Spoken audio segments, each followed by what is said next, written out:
somewhere, and then a third house or something. We haven't used that house, we don't need that house, and it's sitting there. We pay 2.5% of the value of that to the poor because it's excess, it's luxury. We don't need that. If we have multiple cars or a collection of this or whatever, and it's not something that we're using or that's necessary, we pay on that. So women, whatever jewelry they normally wear, but if they have excess stores of jewelry, they would pay 2.5% of that every year.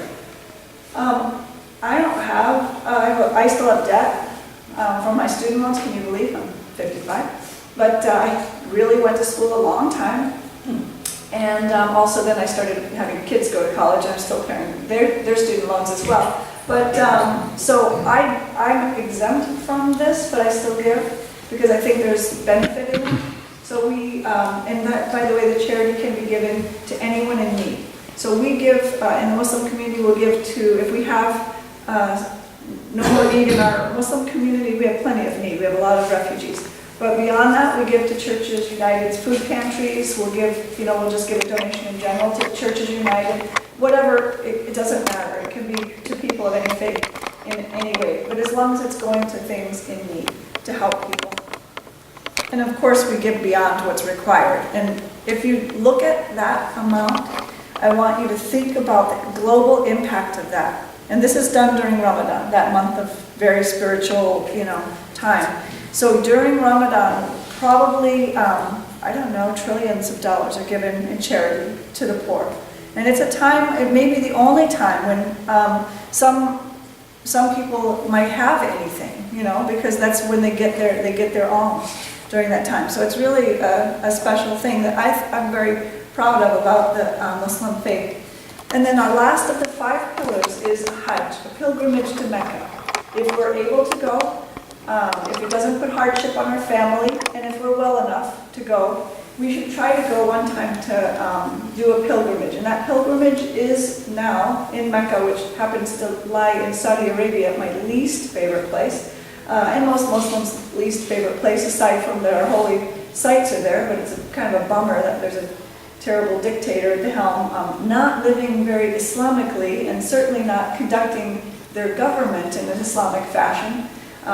First of all, if it was Islamic, they would be voting for leaders, which they are not. That will indicate to you right out of the blocks that this is not an Islamic place with Islamic values at all. But I digress. People, when we go, we're trying to walk in the footsteps of some important messengers. Abraham, we call the father of the believers. Abraham came to Mecca. He brought his wife, Hajar, and we say Hagar. Hagar, who's Hajj, and his son, and brought them to the desert, and then he left them there. And so some of the places that we go are remembering when she left her baby in the sand to go try to climb a hill to try to look for water, because water in the desert is kind of an important thing when it's about 100 million degrees. And she ran between these 2 hills, Safa and Marwa, 7 times looking for water. And when she came back on the 7th time, her baby son had been kicking in the sand, and there was a spring gushing forth. That's Zamzam. And we call it Zamzam. Zamzam, she went to get water, and it just kept gushing, and Zamzam means enough, enough. And that Zamzam is the only well that still runs to this day. Millions and millions and millions of Muslims go to Zamzam and drink to this day. And that water is something that is invigorating beyond what I can even tell you. They take Zamzam water and they take it to other places in your pilgrimage so that you can drink it. And it is fantastic. And Muslims try to bring Zamzam water back in containers and things. It's always a TSA nightmare. But Mecca is the birthplace of Prophet Muhammad. Medina is another city in Saudi Arabia. It's the first Muslim community was established there. And so we go and visit those holy sites during that pilgrimage. But most of the things that we're commemorating and following are footsteps of Abraham, and remembering some things that happened. And remember when, let me just think, was it Abraham that was told to sacrifice his only son? Yeah. That happened there as well, in that city. And there are places where Satan tempted him to not do it, that said, no, don't do that, you don't need to go sacrifice. You say, were you crazy? And we go there and we cast stones at some pillars there to just represent that we are not going to listen to Satan in our lives. So that's one of the little steps of the pilgrimage. And I wish that you could see my pictures of Hajj, because my own pictures of me completing my Hajj 3 years ago were in the slide set. It's a very moving thing. You're there with people from all around the world, spiritually fulfilling. It's like coming home. And in fact, what we chant the whole time that we're there and when we're entering our Hajj is Labbaik Allahumma labbaik, labbaik la sharika la labbaik. It means, God, I'm coming home to you. I'm not following any other gods. I'm coming home to you. And that chant is the chant of the Hajji, the person that's making their Hajj. And it's just it's like a that goes on through the whole Hajj. You'll hear people saying Labbaik Allahumma labbaik, labbaik la sharika la labbaik. And it's, again, very, very, I mean, it gives me goosebumps to think of that and to even say the words, because of the feeling that you get when you're there praying to one God with people from everywhere. Kings and paupers alike, you wouldn't know, because they're all in one simple white cloth, wearing the same clothes, and all signs of wealth and all signs of status are gone, and you just go and pray. And it's a very, very moving thing. It's also the physically, mentally, and emotionally most difficult thing I've ever done in my entire life. And I feel for people that wait till they're 80 and try to go. Because being pushed around in a wheelchair in Hajj is not the same experience as the 20 or so miles you walk in Hajj. You have to be in good shape, and they always send you alerts. Start walking. If you're going to Hajj this year, get used to walking far, because you will be walking a lot, and you'll be walking in heat. You'll be walking in crowds, and you need to work yourself up to this, because it's physically a very challenging thing. When I was there, it was October. My Hajj happened to be in October, and the temperatures in Mecca were about 90 degrees at 2 in the morning. I did some of my pilgrimage in the night for that reason. You won't see the pictures. Oh, you want to see them? There's me. And I guess I don't know what happened to all the other pictures, but just to show you all these little bumps here that look just like grains. These are people in concentric circles like ripples on a pond, and that will go for miles and miles and miles. There were probably 8 million people offering prayers at that time, and I was up on the roof of one of the upper levels there, just done with my pilgrimage and just going to see it from above. Those people are walking between the hills of Safa and Marwa to remember Hagar's concern and frustration over her son and not having any water. And so we walk that. In fact, we run it, part of it, to remember what it's like, what it was like. So I think I'm just about, this is it. What actions are better for you than prayer and fasting, and even better for you than charity, is building good relations and keeping peace with others. I've shortened it. As quarrels destroy humankind. So I think it's good to remember this saying. I think it's always a guiding principle for me as a Muslim, and it is for all Muslims. And we have to translate our faith into action. As that saying was saying, we volunteer in the food pantries, we make large donations in cash and food. We do the crop walk, the Muslim moving team. I've got to give a shout out to my Muslims moving team. There were 43 of us that showed up for the crop walk for hunger, and that was the biggest community that came of all the faith communities. And I know there are many churches that have 1,000 or 2,000 members. We have about 150 people who regularly attend, and 43 came. So it was a huge turnout. We were so proud of them, and we raised, for the last 7 years, we've raised $1,000 for hunger in that walk.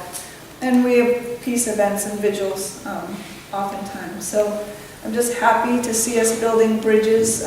Starting these interfaith discussions is really, really cool of you. A great first step. You'll be debunking some myths about Islam in the 3rd week, I think. And always feel free to ask a Muslim about questions about things you read or things you see. And that's the only way we can really learn from each other is just by asking. Don't be afraid. And I think it's hard to be afraid of someone that you've had tea with, or you've had cookies with, or dinner with, and so nice to break bread, and fascinating potlucks occur. Our Muslim community has about 25 countries in the Bettendorf Mosque, and in the Moline Mosque there's about 40 countries represented when they have a potluck. So those potlucks are worth showing up for, and you're always welcome. Friday nights at 7 is when we eat. Yes. Are we infidels? No. I get the impression anyway that Christians in these Muslim countries are persecuted, are considered infidels, and that's disturbing. It should be disturbing. It's disturbing to me to hear that, and I know that there are many Muslims ignorant of their own faith. I think it's reasonable to say that there are many Christians ignorant of our own faith. In fact, we have some good research to show that. Any polls where we ask, what does this mean? Who is this in your faith? What does, what are the 10 commandments? Very few can mention even list of 10. Come on, that's not that many commandments. But to answer your question, Christians and Jews have a very special place in Islam. They're called people of the book. We're required to treat them with special closeness and friendship. We're required to protect their houses of worship and their freedom to worship as they please. We are commanded by the Quran to treat them with dignity and respect. And so if somebody calls a Christian infidel, that's just ignorant. I can't make an excuse for it because it's ignorance of their own faith. There were Christians and Jews and other faiths that lived around Prophet Muhammad at the time, and he always was making treaties with them and making sure that they were protected, and that once the Muslim community grew and was established, that they would be protectorates of Christians. As Christians were protectorates of Muslims in the early days, it looked like the Muslim community would be wiped out by the armies, the Meccan armies that were coming to slaughter Muslims. And Prophet Muhammad sent, who knows how many, maybe 100 people away, and said, should something happen to us, and it's likely that we will be wiped out, go somewhere else, go to a Christian land, because we have so much in common. Tell them about our common ground and live among them. And so there was a Christian king who was known for being tolerant, and when the Muslims went, some said, oh, turn them away, they're terrible. And then they read the Quran, the verse on the chapter, it's called Mary, mother of Jesus. And it tells the story of Jesus' birth and his message. And we call Jesus, by the way, Ruh Allah, the Spirit of God. And when the king heard that verse, he said, your faith and my faith are like this together. You're welcome to be here as long as you need to be here. And they intermarried and they started communities, and that's why there are today, Muslims. I think it was in Egypt. I don't remember. I'm not very good at history or dates. Neither of those two things. But anyway, thank you for your question, and it's out and out ignorance. John Kennedy, he keeps saying about women are allowed to do this and this and this. Who says that? On Fox News. Fox News. And so, and I hear it because I'm not supposed to be watching it, but I do. And I keep hearing it. And so just exactly, where do we stand in this country? Well, let's just say Muslim women have ruled more countries than certainly in this one. We have our first candidate right now, that's a woman. We've had Muslim leaders in Malaysia, in Indonesia, in other countries, in many countries around the world that voted and elected Muslim leaders that are women. In the time of the Prophet Muhammad, which is the most, the beginning of Islam, his wife was a businesswoman. She worked outside the home. She was 15 years his senior, and she asked him to marry her. Many of our traditions, our scholarly works are by Muslim women. Women are not only allowed to work outside the home, but allowed to keep all their income. Men can't have it. Sorry. You can give it willingly if you'd like to contribute to the home, but you don't have to give any of it. They don't even have to breastfeed their own kids. It's a husband's responsibility to provide for food, shelter, housing, and everything, including, food for his children. So if a wife says, that's my body, I don't want to do it, you can hire somebody else to feed your babies or buy formula. Women have so many rights in Islam that weren't given to women until literally when I was little in this country. Women couldn't get a divorce unless there was adultery. I know my mom couldn't get a no-fault divorce in Iowa until 1976, and she was in a very bad situation. But women had the right to divorce even if there just wasn't good love in the marriage in 1400 and some years ago. This is a safety valve. Divorce is not encouraged by any means. There's no winners in that. But there are so many safety valves allowed for women in society in Islam. Right to vote, right to own and inherit property, right to their own income, right to all of these things, and the right to be leaders, the right to be doctors. So what has happened in the Middle East? Yes. What has happened in the Middle East? That's a $1 million question, isn't it? It is. When people choose culture and ignorant laws that they've created in their culture over their faith, bad things happen. The example is, to me, the most striking example is the Taliban. The Taliban took power after we armed them, when they were freedom fighters, but they took power in Afghanistan, and then they said, because they had the perfect opportunities, the perfect storm. You've got people that are heavily armed and power hungry, and you've got a whole country that has a very low literacy rate. So they can say, you don't have to study Islam. I'll tell you what your religion says. It says that women can't go to school. You know what Islam really says? This is the Prophet Muhammad's words himself. The first school of a child is the mother's arms. Every believing man and every believing woman must, not should, not can, must. It is incumbent upon them to seek knowledge from cradle to grave. Now be clear, remember I said, Quran and traditions are very specific. If it means men and women, it will say men and women. And in that it says all men and women must seek knowledge, cradle to grave. So get to be the highest education you can, women. And when the Taliban was telling people that's not Islamic, screw them. I'm going to say it. They're ignorant, and they're teaching exactly the opposite. The rest of the Muslim world is going, what? What are they doing?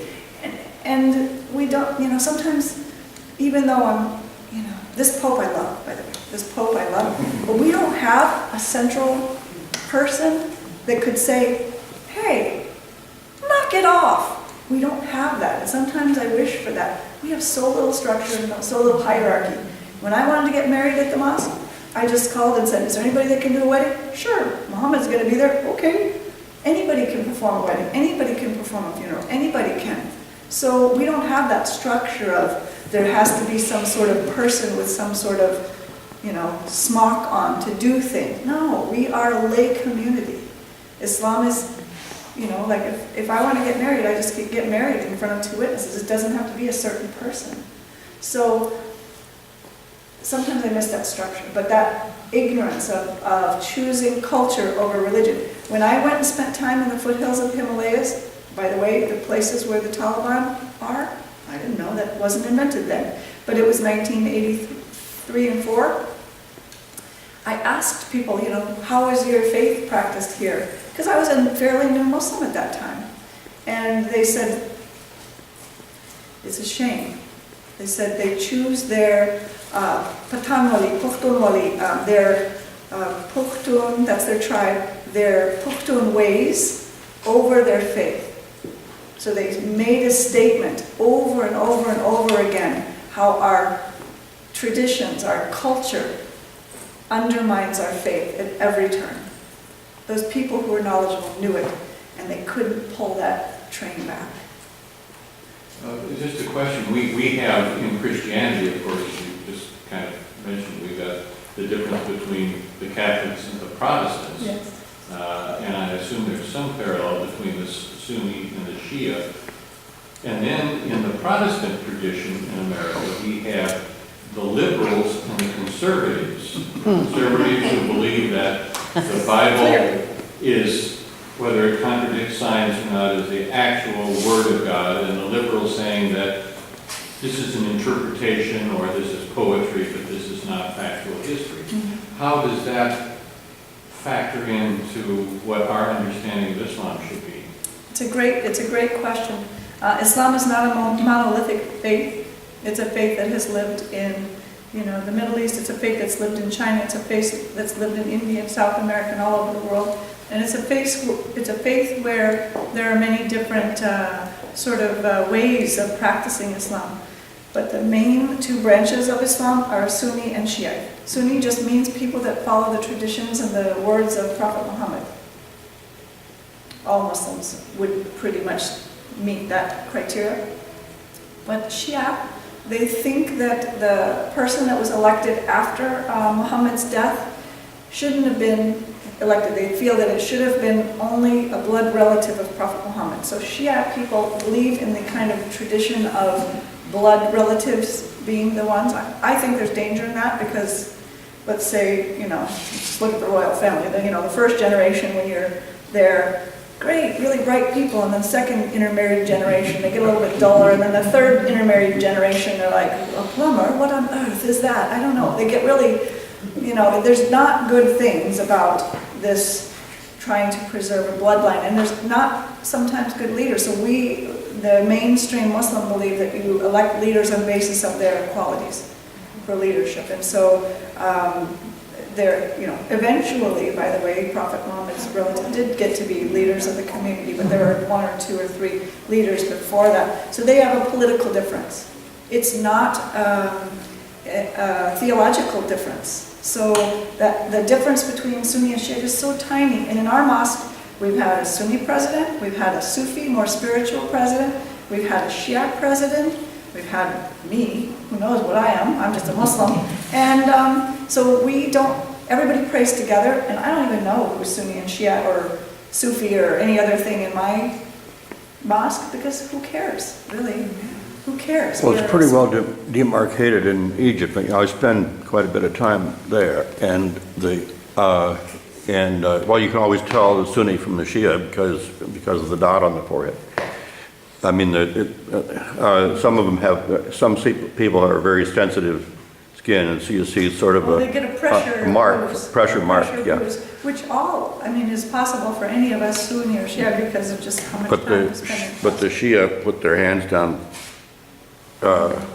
They pray sometimes on a block of earth from a special site that they have carved on. So there's sometimes different traditional dresses, or there's things that would demarcate, or a little bit tiny different practices. For example, if you want to go to a mosque and know, Shiites usually pray with their hands open. Sunnis usually pray with their hands closed. Who in the frick cares, really?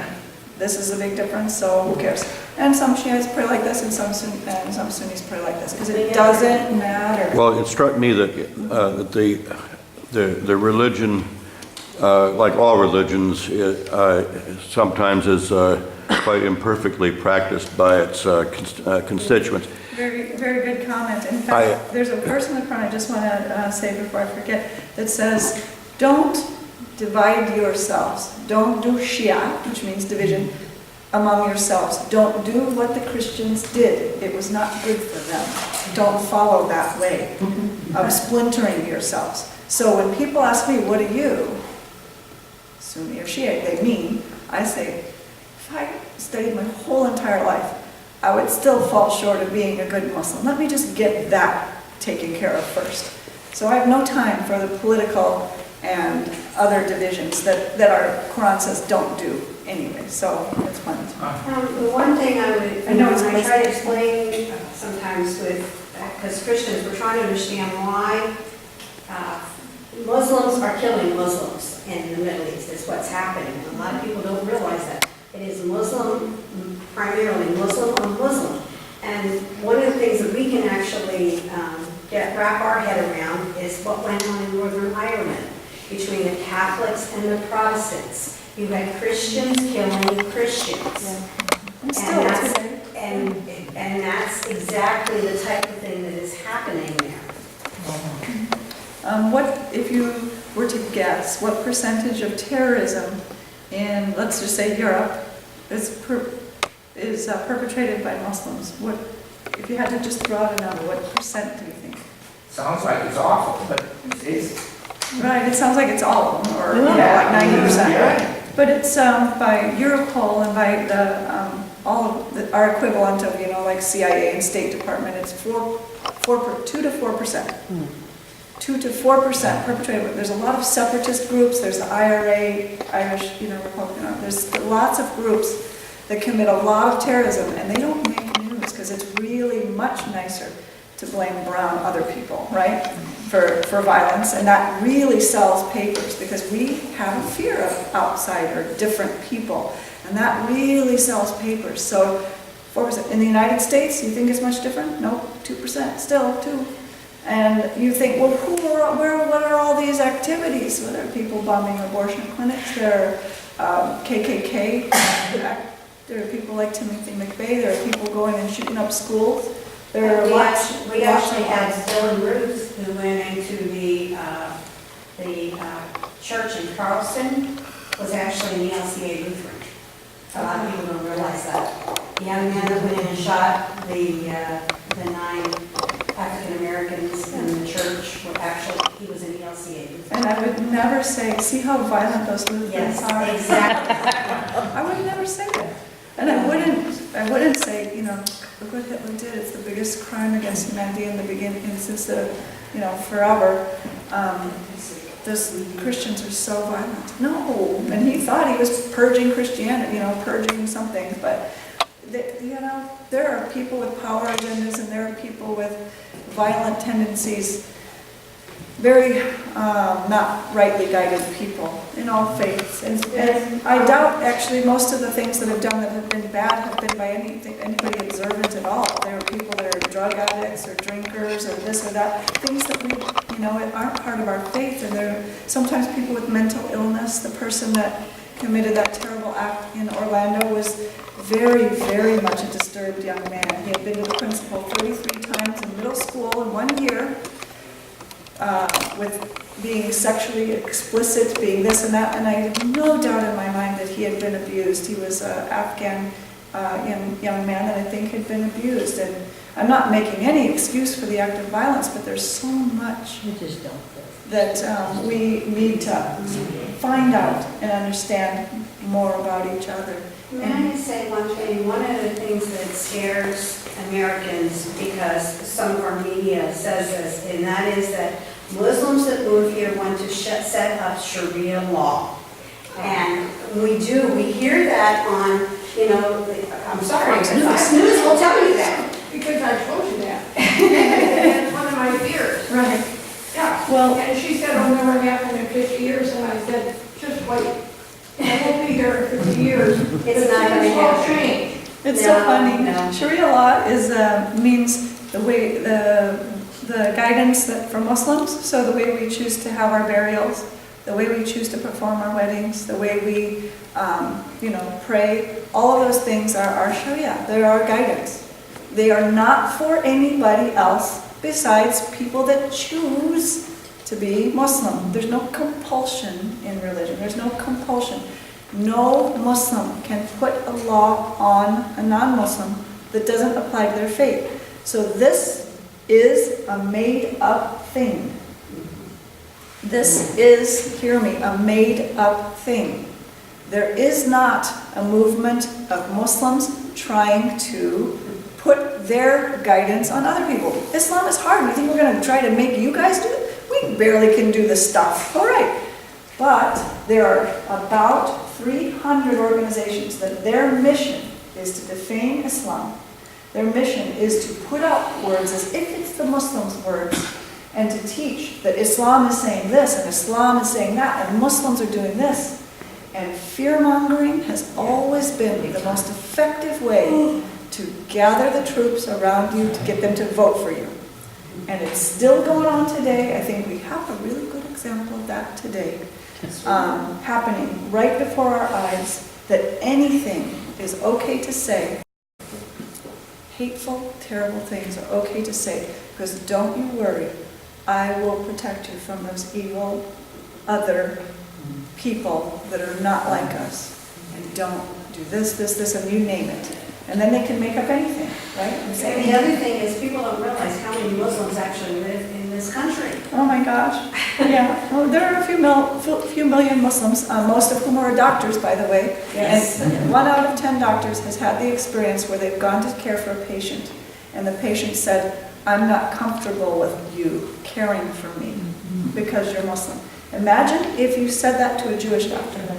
You would have an anti-Semitic, anti-defamation lawsuit slapped on Well, the but I can tell you, it does happen to African Americans. And it happens to African Americans too. But we are, today is the day. It's the new generation. We are the ones that people like to hate. But I'm going to just say, our Quad City community is fantastic.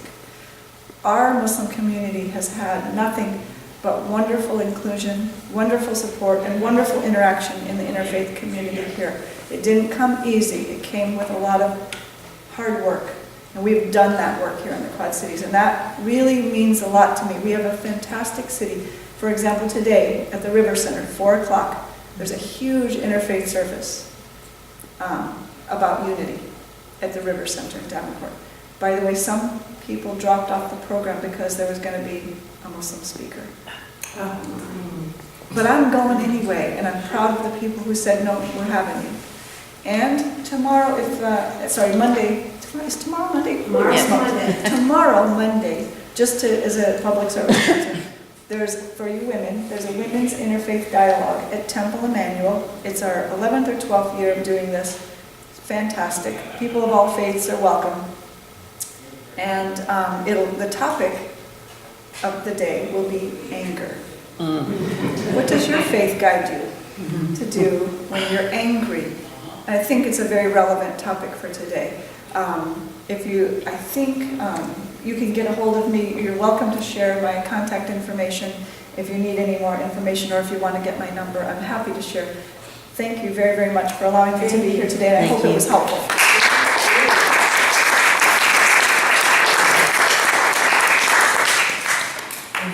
And you proved yourself most articulate. Thank you. And the rest of you, I hope you learned that Muslims are not little ugly animals. They don't need that.